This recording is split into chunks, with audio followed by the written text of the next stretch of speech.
The screaming started before the spotlight hit. At first it was a confused bark from Jet, my rescue dog, then a low groan, and finally the HOA president yelling at the top of his lungs that he was just checking property lines, as if that explained why he had climbed over my locked gate at 3 in the morning and kicked my dog so hard he yelped. He had no idea the place was wired. Not for basic alarms but with military-grade motion sensors and a drone defense system I built myself during my time with the Department of Defense. He also didn't know that the moment he crossed that boundary, Jet's collar sent out a distress ping to my tablet and 2 sentry drones auto-launched from the garage roof with thermal lock. So when the spotlight from above lit him up like a stage actor mid-crime, and the synthetic voice called out "Identify or be subdued," I didn't even need to get out of bed. But I did anyway. Because he hurt my dog. And that was war. Earlier that day I'd been pruning peach trees near the north field, not even thinking about the HOA. I lived on 20 acres and had specifically bought outside their boundaries, just to avoid the circus of overregulation and passive-aggressive newsletters. My nearest neighbor was half a mile off and had no complaint. But the HOA had recently changed leadership, and suddenly they were on a crusade to expand their influence. Flyers showed up claiming new boundary extensions. They tried to say my drive was part of a new beautification project and needed to be repaved to HOA standards. I laughed and tossed the paper. Jet peed on it for good measure. Later that afternoon, Jet had barked at a gray SUV that had parked suspiciously close to my gate. I didn't recognize it but figured it was someone using GPS who had taken a wrong turn. Happens a lot out here. I told Jet good boy and didn't think twice. But that was a mistake. Because that SUV had belonged to Mark Temple, the new HOA president. And he wasn't just lost. He was casing the place. That night I sat on the porch with Jet, tossing him jerky treats and checking the battery logs on my drone grid. Everything was green across the board. Jet perked up at one point, staring toward the east fence, but I didn't hear anything and assumed it was a coyote in the brush. I went inside around 10:30 and hit the lockdown button on my way to bed. That was supposed to be the end of the day. But at 2:59 a.m., my emergency tablet chirped. Jet was already growling low and pacing the window. The tablet showed one red dot moving across the south gate. Unauthorized entry. Infrared cameras confirmed a large male figure climbing the fence and stumbling toward the barn. Then I saw Jet bolt from the porch camera view and engage. I ran to the back monitor in the utility room and hit drone launch. 2 black orbs shot out from the roof and zipped into position above the trespasser. From there it played out like a bad action movie. The drones formed a hoverlock triangle above the man, who was now flat on his back, yelling something about being a homeowner association officer. One of the drones issued a warning again, "Identify or be subdued." His voice cracked. He shouted his name and rank as if this was a military tribunal. I watched him scramble back toward the gate, only to find it now electrified in low-voltage lockdown. He was trapped. And Jet was circling him, growling. That's when I noticed Jet was limping. I was already in boots and a coat before the second drone finished scanning the man's ID from his wallet he'd dropped. I walked out to the scene with a flashlight in one hand and the emergency override in the other. The look on Mark Temple's face when he saw me approach was priceless. Half anger, half realization. "You did this," he yelled, pointing up at the drones. I squatted next to Jet, who wagged once then whimpered. His back leg was bruised and the fur was scraped. I didn't answer Mark. I just gave the drones a dismiss command and they zipped silently back to the roof dock. "You climbed a locked fence," I said slowly. "You kicked my dog. And you're ranting about property lines on land that doesn't belong to your HOA." He had the gall to say he was performing a boundary inspection and suspected illegal modifications. "Modifications?" I asked, like planting corn. He didn't even flinch. I called the sheriff.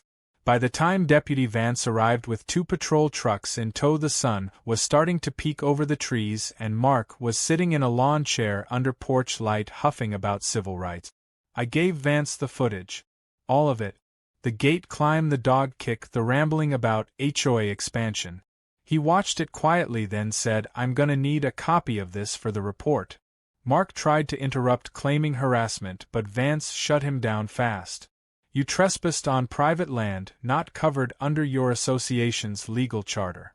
That drone system is registered and federal. You're lucky it wasn't armed." Mark turned red but stayed quiet after that. Vance took his statement and had him sign a citation for criminal trespass with potential charges pending. He also recommended Mark see a lawyer before returning. I carried Jet inside and made him a nest by the fireplace, then sat down with the tablet to file the official incident report with Homeland Defense. It was protocol anytime a drone system engaged on civilian land, even for deterrence. About an hour later I heard a knock. It was Vance again. He looked almost amused. "Just thought you should know," he said as he handed me a printout. It was a map from the county office. "I've confirmed your property borders. You're not only outside the HOA, but your land predates the subdivision entirely. You could technically put a missile silo out here, and they'd have no say."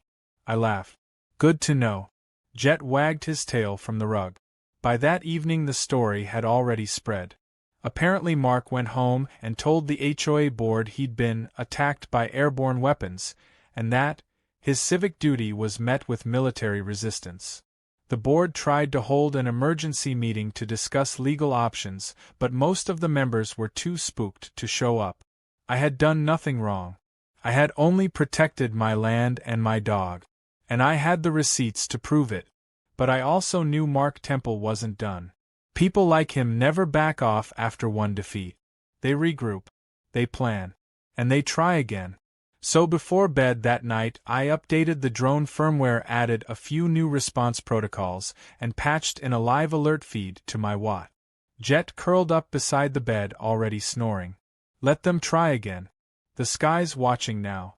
The next morning came with a strange kind of calm, the kind that only exists before a storm you know is coming but can't quite predict the shape of. Jet limped a little less after some rest and cold compress, and I spent the early hours walking the perimeter of the ranch with my coffee, drone controller clipped to my belt, and the sun still dragging its feet over the hills. It should have been peaceful. But peace doesn't last when people like Mark Temple are involved. He wasn't just embarrassed. He was outraged. And that meant retaliation was inevitable. The only question was whether he'd try to go legal or petty first. I had a guess. Around 10 a.m., a county sheriff SUV pulled back into the driveway. It was Deputy Vance again, same calm expression, but this time he looked like a man forced to carry a stupid message. He stepped out and nodded toward Jet, who was sunbathing proudly on the porch like the conquering hero he was. "I figured you'd want to see this before it gets official," he said, pulling a crumpled letter from his passenger seat. "HOA's filed a formal complaint. They're accusing you of assault via drone, property intimidation, and unlawful detention." I took the letter and read it slowly, eyebrows rising. "Unlawful detention," I repeated. "They're serious. Apparently, you imprisoned a community official by locking your gate while he was inside." I looked up and blinked. "While he was committing trespass on land that doesn't belong to them?" Vance shrugged. "I didn't say it made sense. I just said it's happening."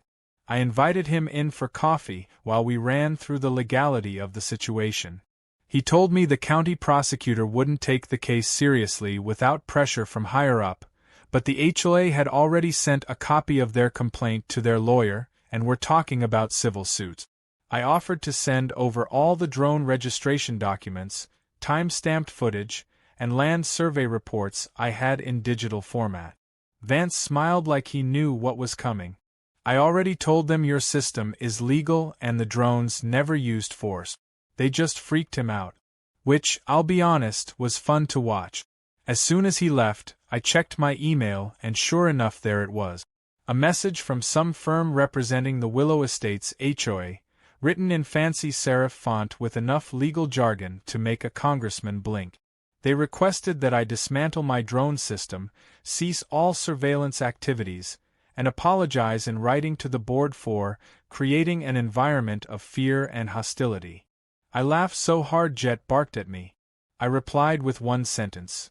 As a federal drone systems engineer operating within legal guidelines on private property, I respectfully decline your request. Attached were 6 PDFs including drone registration with the FAA, land ownership dating back before the HOA's formation, and a screen cap of their president kicking my dog. But it didn't end there. 2 hours later, a local news van showed up at the front gate. I didn't let them in, but I did walk down with Jet on a leash and a GoPro strapped to my chest, just in case.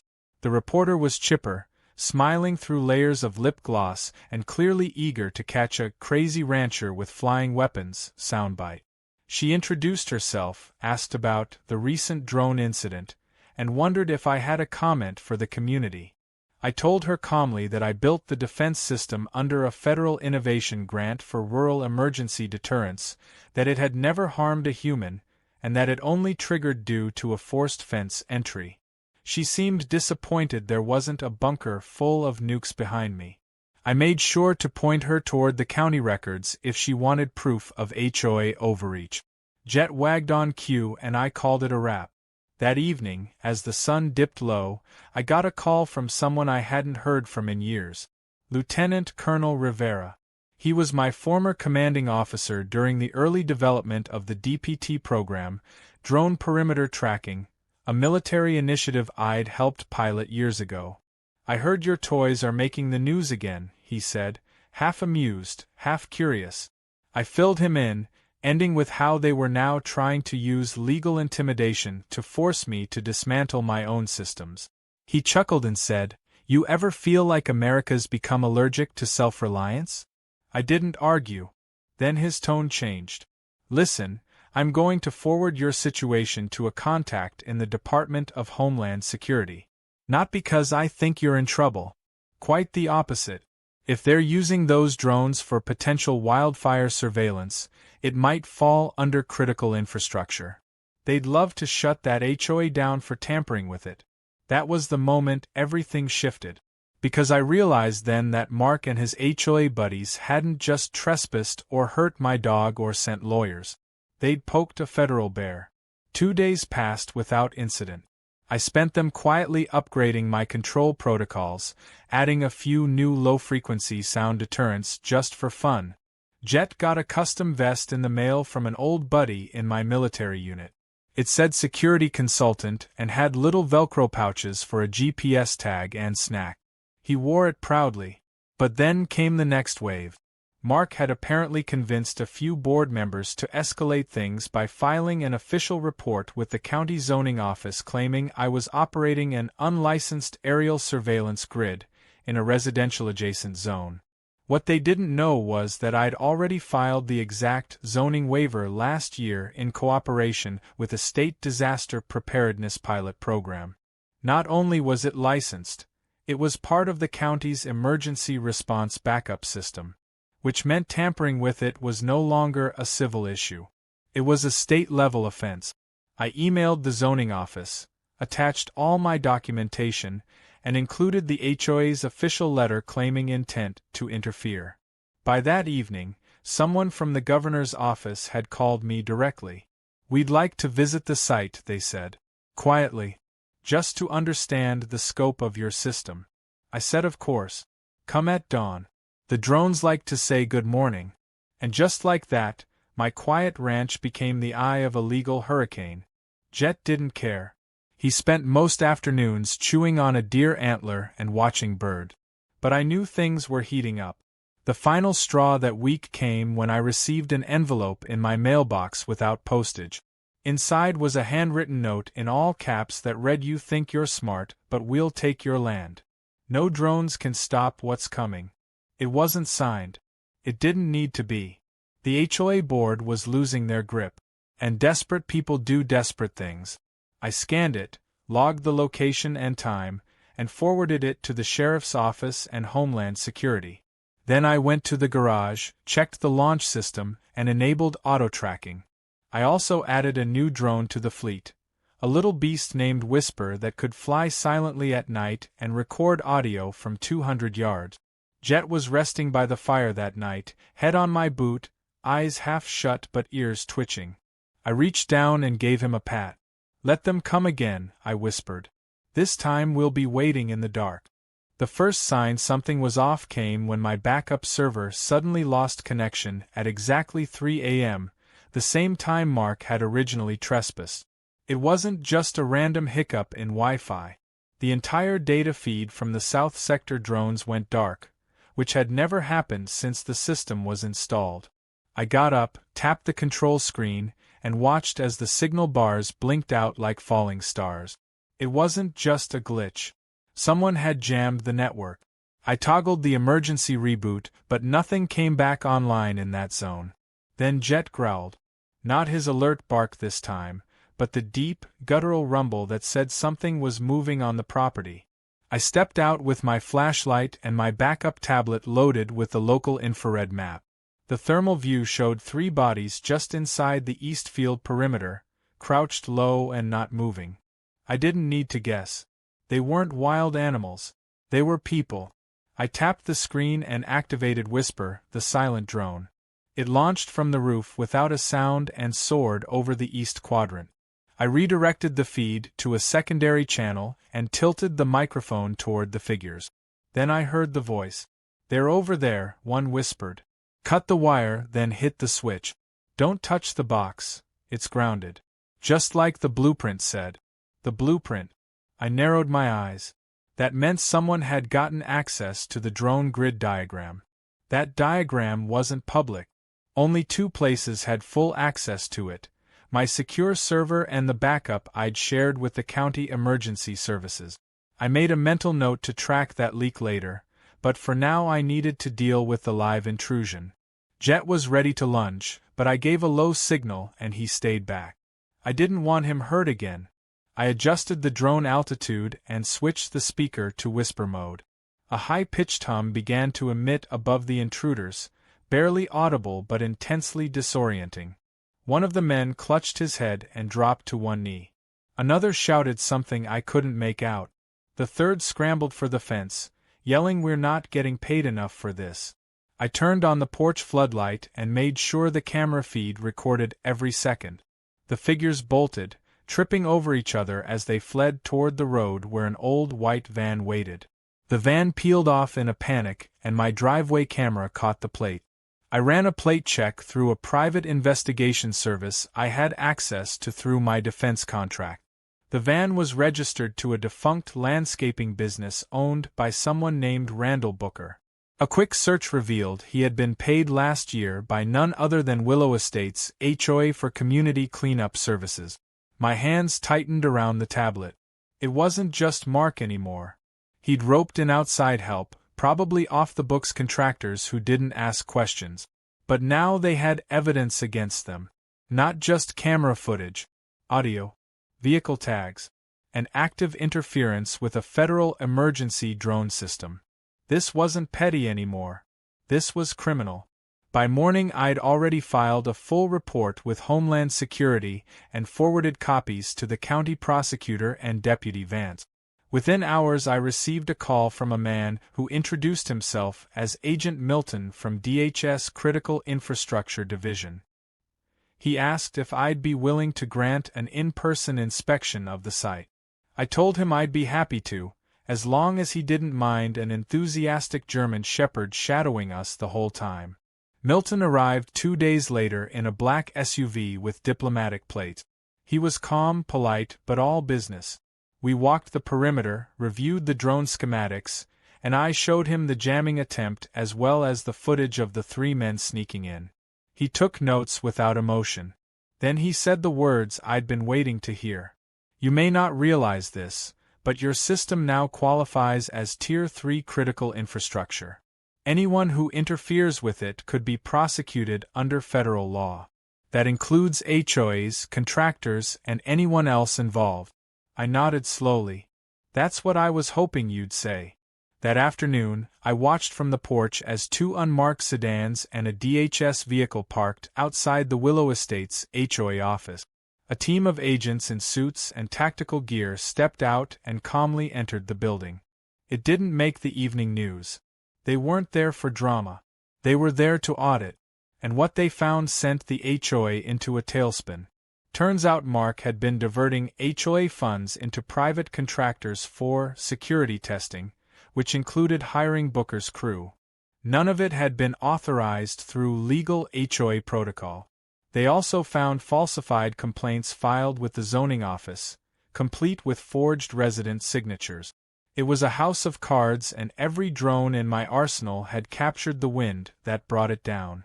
3 days later, I got a call from a woman named Rebecca Ellis. She introduced herself as the vice president of the HOA board, though she said that title wouldn't mean much longer. She apologized. Not a scripted, shallow apology. A real one. She said she had no idea how deep Mark's schemes went and that half the board had been kept in the dark. He manipulated people, she said. Scared them into voting his way. He told them I was a threat to the neighborhood. That I was building illegal weapons. She asked if I would be willing to meet with the board, not as an enemy, but to help them understand how close they came to disaster. I agreed on one condition. Jet would be coming too. The meeting was held at the local community center, neutral ground, and this time without any bluster or smugness. Just tired people realizing how close they came to being federally indicted for following a loud fool. I explained the drone systems, the federal permissions, the wildfire protection protocols. I played them the audio of the jamming crew.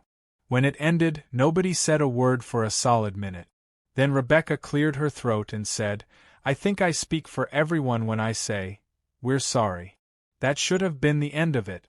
But I knew Mark wasn't the kind of guy to walk away quietly. And I was right. That night I received a new threat. Not a note. A virus. My server tried to self-isolate an intrusion attempt labeled boundary sweep _override. The code was clumsy, amateurish, but unmistakably designed to hijack drone controls. It failed. My firewalls chewed it up. But the attempt was proof that someone, somewhere, still wanted control. I did a deep trace and found the IP had pinged off a public library hotspot downtown, then routed through a VPN likely used by someone without real technical skill. But buried inside the code was a signature. The file metadata had been carelessly tagged with initials MT. I didn't need a court to tell me who that was. Instead of reporting it, I upgraded everything. I installed new redundancy layers, added AI-backed decision logic to my threat filters, and installed 2 new solar-powered surveillance towers camouflaged as windmill poles.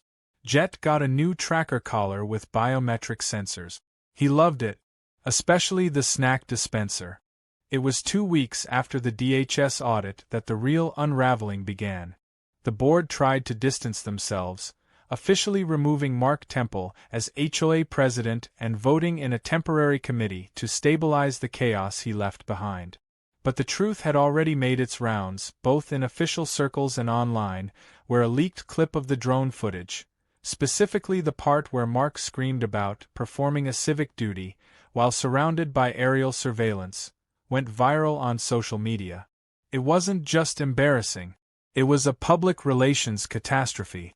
The internet had a field day, labeling him Captain HOA, Drone Dodger, and a dozen other nicknames that would haunt him longer than any fine or citation.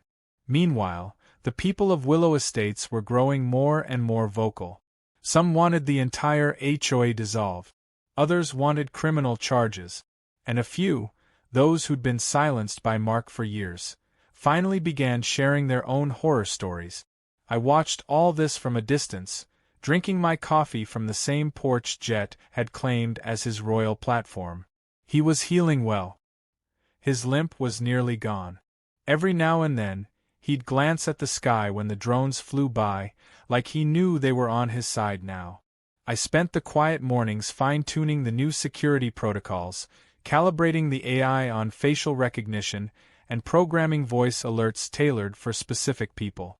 One of them was for Mark. If his image ever appeared on a drone camera again, The system would automatically trigger a recorded warning and dispatch a copy of the footage to the county sheriff's office and my federal liaison.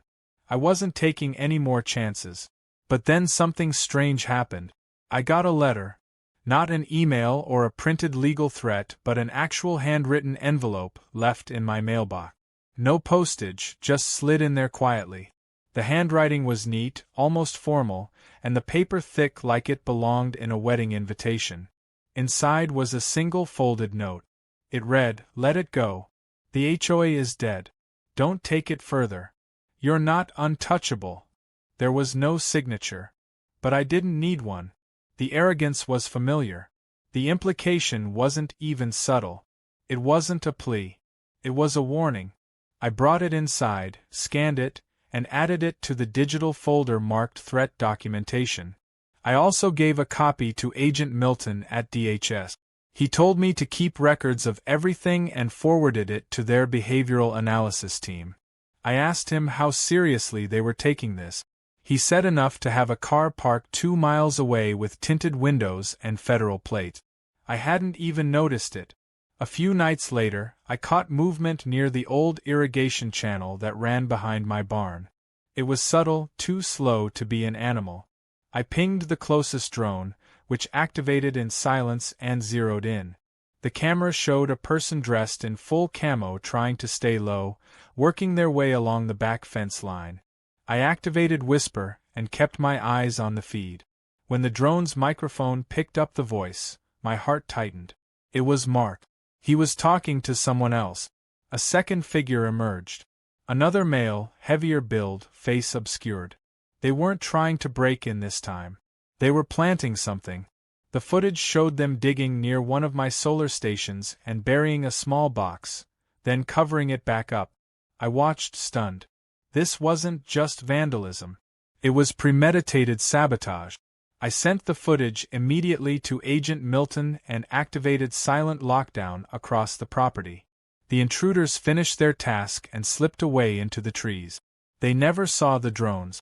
The next morning, DHS agents in full gear arrived at the ranch. Jet stayed close, alert but calm. The agents swept the area and located the buried item. It wasn't a bomb, thankfully, but it was a crude signal jammer connected to a small battery. The idea was simple: knock out the signal to my solar drone network and create an opening. What they didn't realize was that my network had 3 redundancies and a parallel uplink to a secure federal node. Even if they'd succeeded, I'd have been notified within seconds. Still, the intent was clear. This wasn't about sending a message anymore. It was an active attempt to disable protected infrastructure. Agent Milton was livid. He ordered a formal investigation into Mark Temple's contacts, communications, and finances. The second man in the video turned out to be a disgraced former private contractor with a long history of borderline illegal tech work. The two of them had teamed up thinking they could get revenge and walk away clean. Only they didn't walk away at all. The next day, federal agents raided Mark's house. Quietly, efficiently, without making a public mess. By afternoon, he was in custody, charged with tampering with federally protected systems, conspiracy to disable emergency infrastructure, and trespassing while under federal scrutiny. He tried to play patriot, waving around his HOA badge like it was a shield. Now he was facing real consequences. Not fines. Not online humiliation. But prison. Jet barked when the news came through. I like to think he knew justice had finally shown its teeth. But the story didn't end there. The DHS investigation opened a wider can of worms. Several other members of the HOA had knowingly signed off on funds that were redirected to shady contractors. The state attorney general took notice. A special task force was formed. And before long, what started as one man's idiotic attempt to assert control over land he didn't own became a statewide investigation into HOA abuse and fraud. Meanwhile, Willow Estates dissolved its board entirely. A public meeting was held where residents voted 83-2 to disband the HOA and replace it with a community advisory group with no legal enforcement powers. Rebecca Ellis stepped down and issued a public statement thanking the authorities and me for preventing something worse. She said the words that hit hardest: "If he hadn't stopped them, who knows how far it would have gone." I stood in the back during that meeting, Jet by my side. No one asked me to speak. They didn't have to. They all knew who I was and what I'd done. Not for glory. Not for power. But for my dog. For my home. For the principle that private land and personal freedom don't get overridden by HOA paranoia and overreach. Later that night, I sat under the stars with Jet curled up next to me and a tablet in hand. I watched the replay of the drone footage. The way the spotlight hit Mark, the way the system performed exactly as designed, the way truth glared down from the sky like judgment. And I knew we weren't done protecting this place. Not ever. Because for every Mark Temple, there's another waiting in the wings. Another self-important voice ready to push too far, assume too much, or trample boundaries because they think no one will push back. But here, on this ranch, I'd drawn the line. And now the sky was on my side. The morning after the meeting where the HOA was officially dissolved felt different. The air was clearer. The tension that had lingered over the neighborhood for months seemed to vanish like fog in sunlight. I could finally step outside my front door without wondering which absurd letter or lawsuit or uninvited drone would be hurled at me next. Jet stretched lazily on the porch, the little patch of sunlight becoming his new favorite throne, and I sipped my coffee while the drone grid ran its usual diagnostics in the background. It was all green. The ranch was calm. But that calm didn't mean I let my guard down. If there was one thing I'd learned from all of this, it was that peace is not just the absence of conflict. It's the product of vigilance. And no matter how quiet the land seemed, I knew better than to assume the last chapter had been written. A few days after the final board meeting, I received a visit from someone I didn't expect. He didn't arrive with a badge or an attitude. He pulled up in an old dusty pickup that had more rust than paint and stepped out slowly, adjusting his ball cap with calloused hands. His name was Nolan Graves, and he introduced himself as the father of one of the original homeowners in Willow Estates. He wasn't involved in the HOA but had been following the fallout closely. He thanked me, not with fanfare or drama, but with a simple nod and a handshake. He said, "You did what none of us had the guts to. You protected your land and made them all look in the mirror. That meant something." I told him I didn't do it for meaning. I did it because they hurt my dog. Nolan laughed and said that was as good a reason as any, maybe the best one. Then he reached into the bed of his truck and pulled out a small wooden plaque with a burned-in engraving. It read, "Protected by Jet and the sky above." I held it in my hands and for a long moment said nothing. I finally asked if he'd made it himself. He nodded. "Took me 3 nights. Not easy to etch a dog's tail in wood, you know." Jet barked once like he understood. I mounted the plaque on the gate that afternoon. The message was clear now to anyone approaching. Over the next week, the area transformed. Without the iron-fisted control of the HOA, people began reclaiming their homes. Flags reappeared on porches. Garden gnomes and bird feeders long banned under Mark's ridiculous policies popped up like mushrooms after rain. Kids rode bikes on sidewalks again. The neighborhood began acting like a community for the first time in years. I was invited to a barbecue by the Sanders family, who lived closest to the old HOA office. They told me they'd always felt watched, like stepping an inch out of line would bring a fine or a letter or worse. But now they felt free. Their son had drawn a picture of Jet and taped it to their mailbox. The drawing showed Jet flying on top of a drone, cape fluttering behind him. I kept a copy. But not everything was healed. Some wounds go deeper than community rules. One afternoon I got a call from Agent Milton. He said the investigation into HOA corruption had now expanded into 3 other nearby neighborhoods where similar abuses had taken place.